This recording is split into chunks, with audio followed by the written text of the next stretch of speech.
Hello and welcome to Motors for the Masses, and today we're going to be talking about how we think the October budget by Labour this year is going to affect motorists. So let's roll the intro and get cracking.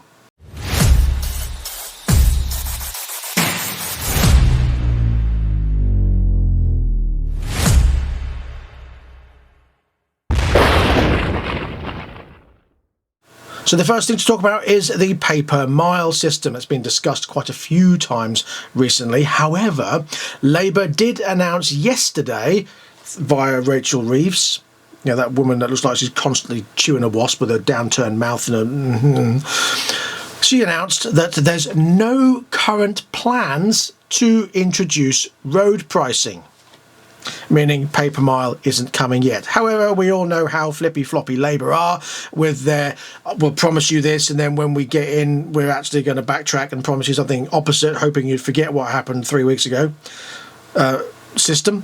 But let's see. So at the moment, no pay per mile is going to be introduced. I mean, if it is, then I don't think we're going to be very well off.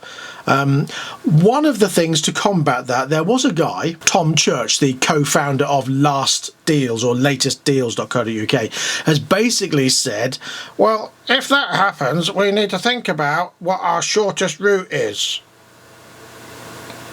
Well, yes. I don't know many people that are going to go, oh, pay per mile. Well, I think I'll go the scenic route today and pay a hell of a lot more for it. I mean, he's saying use, what was he talking about? There's Mile IQ or Trip Log to monitor your habits and find the shortest route for you. This means driving is just going to become so boring and so hell-bent on this laborious task of finding the shortest, cheapest route that they're just going to make driving and riding motorbikes boring and dull. In fact, riding motorbikes, you're going to have to pay for the privilege of going out for a razz with your mates. Whereas at the moment, you pay your tax per year and you can go out whenever you like and where you like. I just... pay per mile isn't going to help bikers in any way whatsoever on their leisurely weekends out. It's whether they can afford to go out with their mates at the weekend. Ridiculous. In terms of cars, as I say, if it makes every journey just the shortest possible journey, scenic routes will stop being a thing, which I suppose villagers will enjoy because everyone will be just crowding and jamming and blocking up motorways at the weekend because it's the shortest route there. Everyone will be heading towards that and there'll be traffic jams aplenty. Lots of pollution. In fact, there won't be pollution because there won't be any cars on the bloody road. Anyway, pay per mile apparently isn't happening, so that's all irrelevant really, isn't it? I think it will. I just don't think it'll happen yet. I think Labour may have realised just how unpopular they've become, especially since their introduction of the pensioners' winter fuel allowance being taken away, and how unpopular Labour have now become. They're probably thinking, we daren't make any other things to piss anyone off. Too late, too little too late. I mean, yes, great, we don't want pay per mile, but just keep it away. Don't keep it away for this budget and then think next year we'll sneak it back in twice the price and reclaim our money back. I don't know, I just got a feeling. Let me know your thoughts on that on the comments section below. And let's move on to the next thing, which the fuel duty. Now, Rishi Sunak introduced in 2022 one of the only positive things he ever did when he was Chancellor, the discount, the 5p discount on fuel duty. That is something that has stayed in place for a while. However, I think, and I'm not the only one who thinks it, that Labour will squash that 5p duty freeze on fuel. That could mean that fuel goes up by 5 or even 10p a litre that some are predicting. If that is the case, the average petrol car, let's say they do 10,000 miles a year, it'll work out around about £50 to £55 extra a year in fuel to run a petrol car.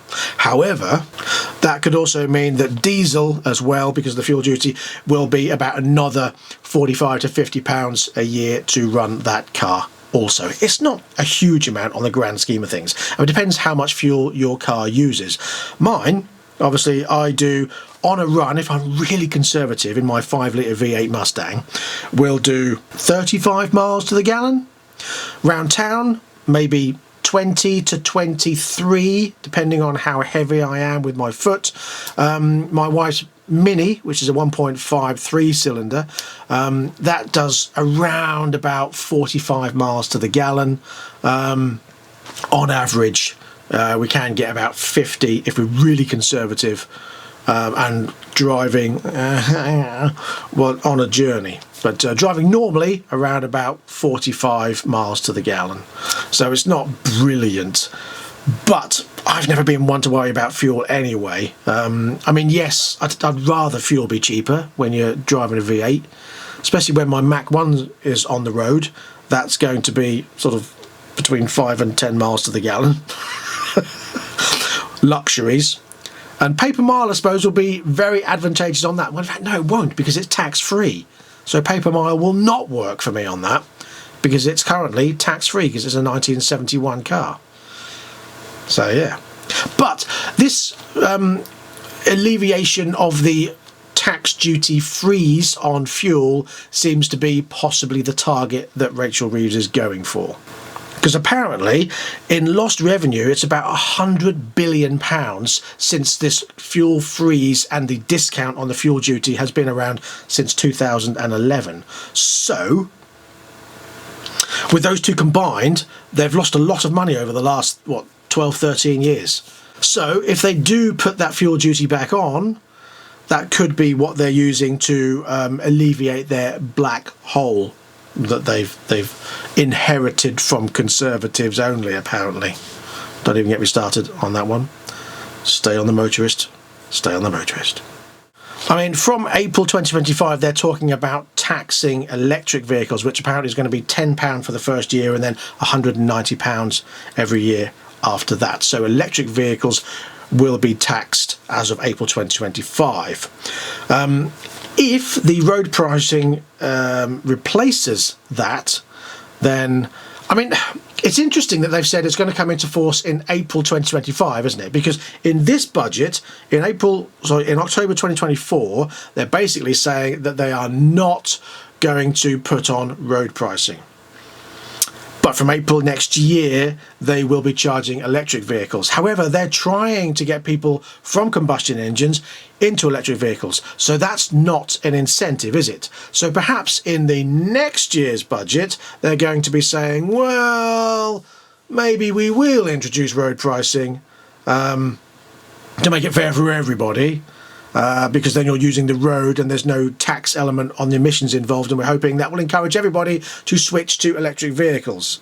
Well, that's not the only reason why people are going to electric vehicles. You've got the range anxiety, you've got the charging inabilities, you've got the cost of battery maintenance and all that kind of stuff. The inability to manage it via an infrastructure that certainly isn't there. So I don't know, there's a whole massive argument on why people aren't going into electric vehicles. And of course the cost of the electric vehicle in the first place, which is coming down with certain brands, but with others still not so much. Now, companies like New Automotive are also calling for the road pricing to not be a thing. They are basically saying, and I'm going to quote this because I don't want to get it wrong, they are basically saying the government should rule out paper mile pricing, restructure road tax and cut public charge point VAT, and only gently increase fuel duty. So that's all those things I was talking about amalgamated into one. They're basically saying that the vehicle taxation the next 25 years, which is a study that the New Automotive have been conducting, concludes that radical tax reform is unnecessary to support the transition to cleaner transport. It sets out a comprehensive taxation strategy for EVs, including reforming road tax on the efficiency basis rather than a flat rate, meaning less efficient vehicles are charged more, which is basically what happens now in terms of tax. This would ensure that EVs pay a fair price.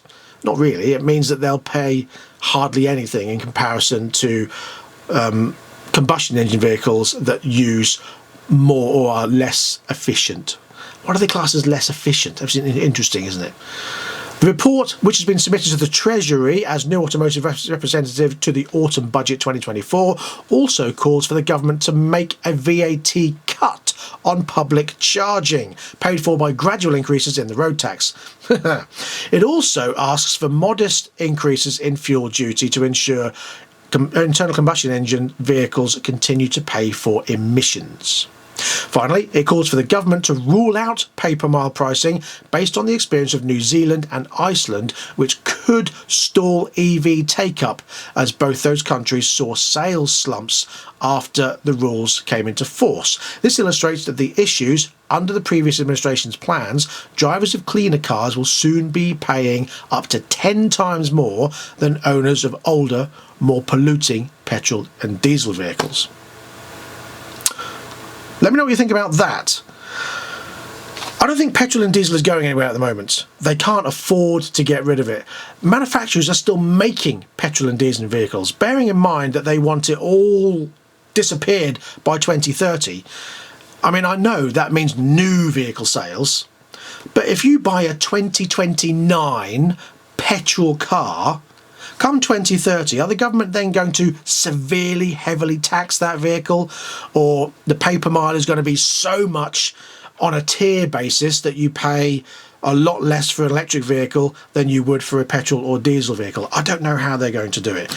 It's going to be interesting, isn't it? And I'm keen to see at the end of October the 30th, so save the date in your diary, it'll be all over the news anyway, and see what the plastic-headed, miserable wasp-eating person who's delivering the budget will come up with.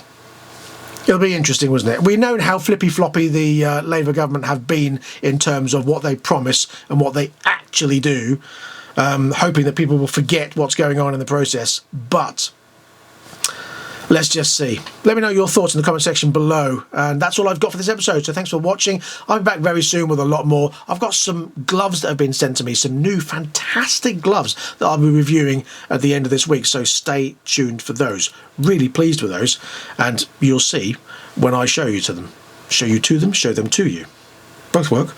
And that's it. So thanks for watching. Please don't forget to like, subscribe and share this video and click the notification bell for more future uploads, and I'll see you very soon for more. So until next time, please ride and drive carefully, especially considering it's raining constantly, but have fun if you can. Goodbye.